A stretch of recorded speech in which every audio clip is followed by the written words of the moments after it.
fisso in ginocchio, sembrava pregasse, invece era morto, con gli occhi socchiusi, come uno che dorme. Aveva un sorriso su quel suo volto stanco, se n'era andato come aveva vissuto, senza fare rumore, senza chiedere aiuto. Lo uccideva il ricordo di una vita normale, ma di notte lui gridava la sua disperazione. Riposa il vento del carrozzone e sul suo corpo la vita scorre. Nessuno ha il tempo di domandarsi se un altro vecchio da solo muore.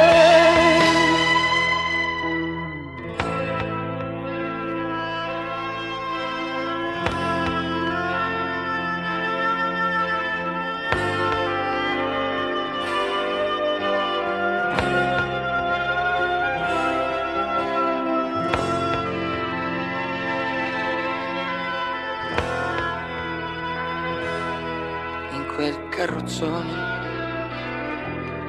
abitato dal freddo, lui passava la vita aspettando la fine. Era stato in passato genitore e soldato.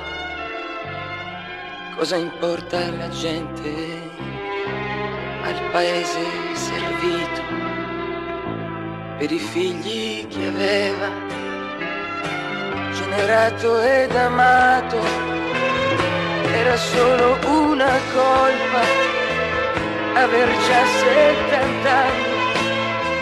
Lui coi suoi occhi chiari conosceva il perdono, ma di notte lui gridava la sua disperazione. Riposa il vento del carrozzone e sul suo corpo la vita scorre. Nessuno ha il tempo di domandarsi